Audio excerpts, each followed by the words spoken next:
नमस्कार विद्यार्थी मित्रों, वेद डिजिटल एज्युकेशन में तमारुं हार्दिक स्वागत है।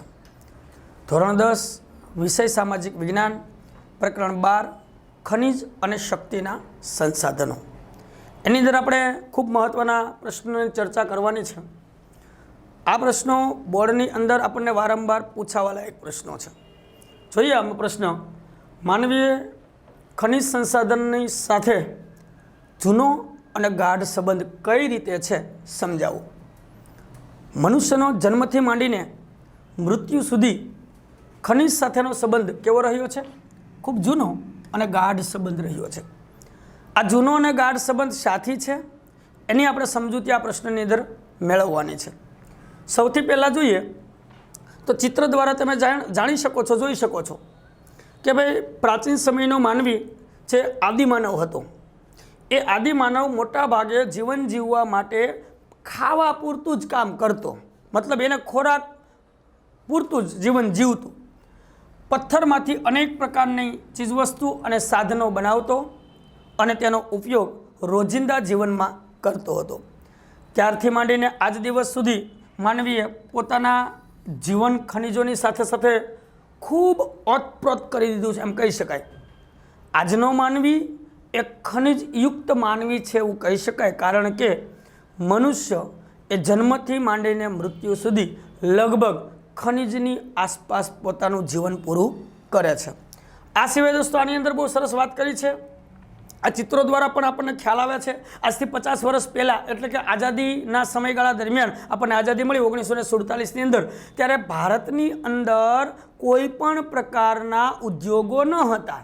અને આજે તમે જોશો ટાંકણીથી માંડીને નાની ટાંકણીથી માંડીને કદાવર એટલે કે વિશાળ યંત્રો અને અવકાશયાનોમાં પણ ખનિજોનો ઉપયોગ કર્યો છે, એટલે કે ખનિજનો ઉપયોગ થયો છે। આર્થિક રીતે અને સાંસ્કૃતિક વિકાસમાં પણ ખનિજોનો ખૂબ મહત્વનો ફાળો છે, જેને કહેવાય અદ્વિતીય ફાળો છે। મનુષ્ય આજનો મનુષ્ય છે એ ખનિજોનો ઉપયોગ કરીને પોતાનો આર્થિક અને સાંસ્કૃતિક વિકાસ સાધી રહ્યો છે એવું કહી શકાય। ખનિજોના પ્રતાપે માનવ સંસ્કૃતિના કેટલાક મહત્વના તબક્કાઓ એક ગુણમાં પ્રશ્ન વારંવાર પૂછાયો છે કે ભાઈ ખનિજના આધારે માનવ જીવનના કયા કયા તબક્કાઓ છે આવું પૂછાય છે। તો સૌથી પહેલો તબક્કો છે પાષાણ યુગ। પથ્થરમાંથી બનાવેલી ચીજવસ્તુનો ઉપયોગ થતો હતો। આ યુગને પાષાણ યુગ તરીકે ઓળખવામાં આવે છે। ત્યાર પછી યુગ આવ્યો તામ્ર યુગ। તાંબુ એક ખનિજ છે જેમાંથી અનેક પ્રકારની ચીજવસ્તુ અને સાધનોનો ઉપયોગ કરીને માણસ છે એ ધીમે ધીમે પોતાના વિકાસની પથને કંડારતો ગયો। ત્યાર પછી યુગ આવ્યો એને કાંસ્ય યુગ કહેવાય। કાંસુ એક પ્રકારની ધાતુ છે અને એ ધાતુમાંથી અનેક પ્રકારની ચીજવસ્તુ બનાવતો ગયો। અને ખાસ મહત્વની વાત લોહયુગ। લોહયુગ એટલે લોખંડના સંસાધનો તૈયાર થયા।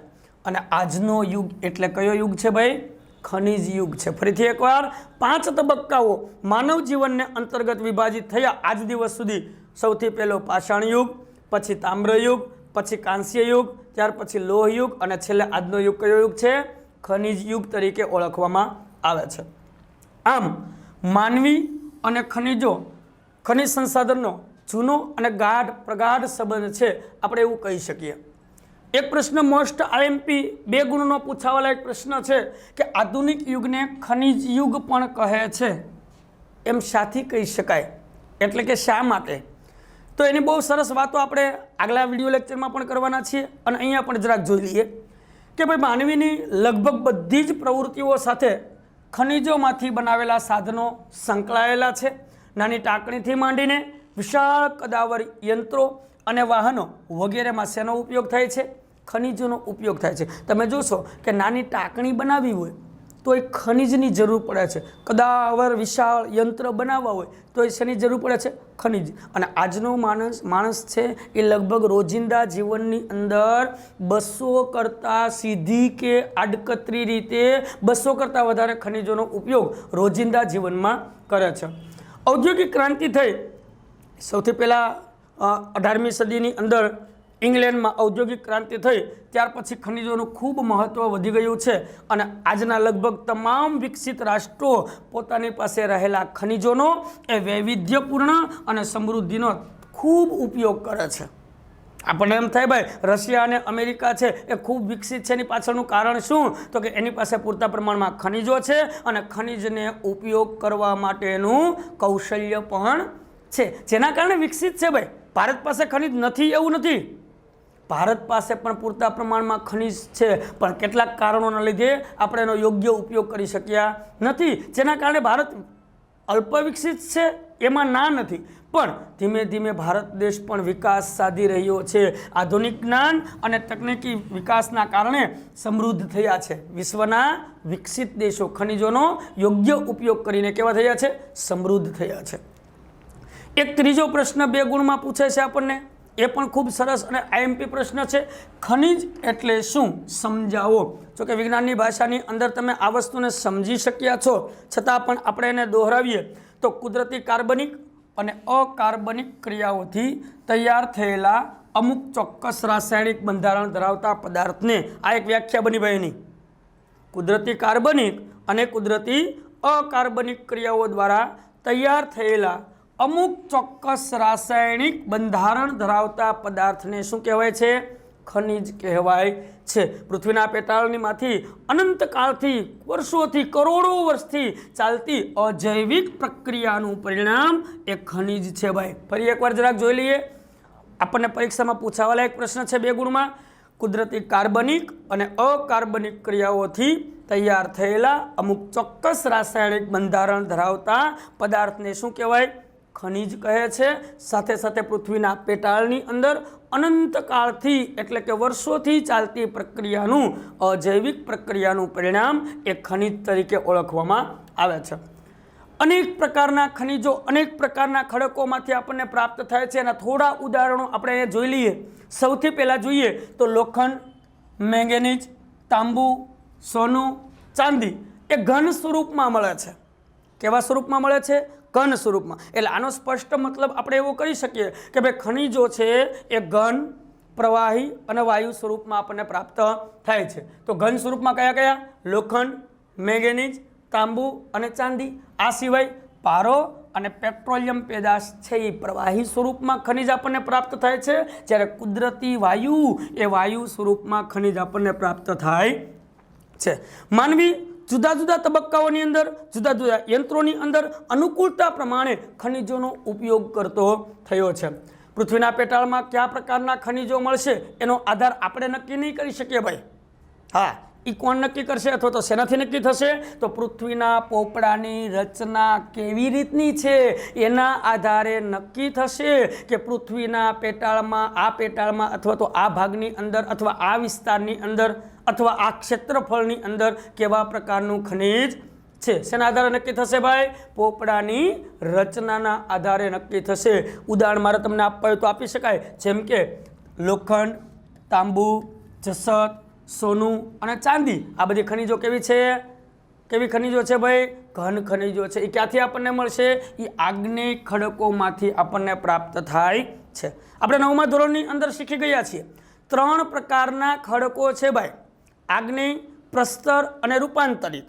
આગ્નેય ખડકમાંથી કેવી કેવી ખનિજો મળશે?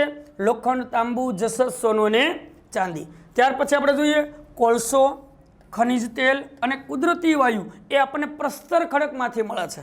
આ ખનિજો ક્યાંથી મળે છે? પ્રસ્તર ખડકમાંથી ખનિજો પ્રાપ્ત થાય છે. 1 ગુણમાં પ્રશ્ન પૂછાય, પ્રસ્તર ખડકમાંથી મળતી ખનિજો કઈ કઈ છે? તો કઈ કઈ છે ભાઈ? યાદ રાખો, લોખંડ, આપણે કોલસો, ખનિજ તેલ અને કુદરતી વાયુ. જ્યારે સ્લેટ અને આરસ પહાણ તથા હીરા એ આપણને રૂપાંતરિત ખડકોમાંથી પ્રાપ્ત થાય છે. તો 3 પ્રકારના ખડકો, એમાંથી જુદા જુદા પ્રકારની મળતી જે ખનિજો છે એ આપણને અલગ અલગ સ્વરૂપે પ્રાપ્ત થાય છે. શેના આધારે નક્કી થશે? પૃથ્વીના પોપડાની રચનાના આધારે આપણે નક્કી કરી શકશું. નેક્સ્ટ પ્રશ્ન એક જોઈએ, નાનો એવો સરસ મજાનો છે, ખનિજોનું વર્ગીકરણ વિશે નોંધ આપો. જો આ બધા 2 ગુણના સવાલ છે, મોસ્ટ આઈએમપી છે, આમાંથી આપણને પરીક્ષામાં પ્રશ્ન પૂછાય છે. ખનિજોનું વર્ગીકરણ. વર્ગીકરણ આપણે કોષ્ટક સ્વરૂપે કરીએ तो સૌથી પહેલાં ખનિજોના મુખ્ય 3 પ્રકાર 3 ભાગ પાડી શકાય, જેમ કે ધાતુમય ખનિજ, અધાતુમય ખનિજ અને સંચાલન શક્તિમાં ઉપયોગમાં લેવાતી ખનિજો. 3 પ્રકાર કયા કયા? ધાતુમય, અધાતુમય અને સંચાલન શક્તિ માટે ઉપયોગમાં લેવાતી ખનિજો. ધાતુમય ખનિજો છે એના પણ જુદા જુદા પ્રકારો છે. કિંમતી ધાતુમય ખનિજ જેની કિંમત વધારે ચૂકવવી પડે, સોનું, ચાંદી, પ્લેટિનમ આ એના ઉદાહરણ બની શકે ભાઈ. ધાતુમય ખનિજના મુખ્ય 4 પ્રકારો છે ભાઈ. સૌથી પહેલાં જોઈએ તો કિંમતી ધાતુમય ખનિજ કઈ કઈ છે? ખાસ મહત્વની વાત, સોનું, ચાંદી અને પ્લેટિનમ. નેક્સ્ટ પ્રકાર જોઈએ હલકી ધાતુમય ખનિજ. એના પ્રકારોની વાત કરીએ તો હલકી ધાતુમય ખનિજ છે એ મેગ્નેશિયમ, બોક્સાઇડ અને ટિટાનિયમ. આ કેવી ધાતુ છે? હલકી ધાતુ છે. ત્યાર પછી જોઈએ સામાન્ય ઉપયોગમાં લેવાતી ખનિજો. સામાન્ય ઉપયોગમાં એટલે શું?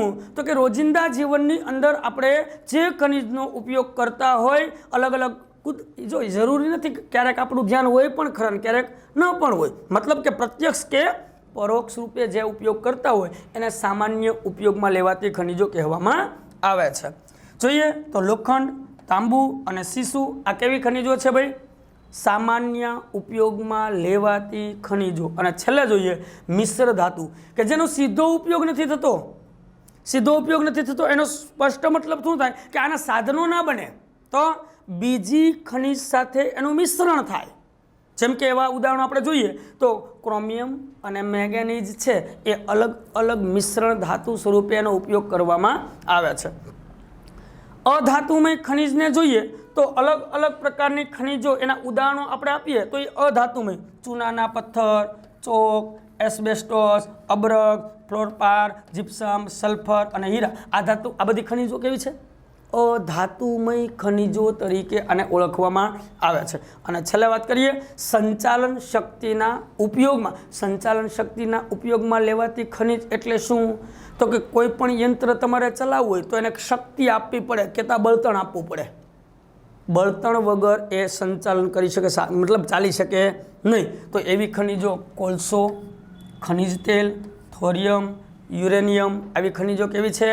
સંચાલન શક્તિમાં ઉપયોગમાં લેવાતી ખનિજો છે. તો દોસ્તો આ પરીક્ષાની અંદર જો પ્રશ્નો 2 ગુણના છે એ તમે વ્યવસ્થિત તૈયાર કરો તો આવા સારી રીતે આપણે લખી શકીએ અને આના માર્ક્સ પણ આપણને પૂરેપૂરા મળી શકે. અસ્તુ. જય હિન્દ.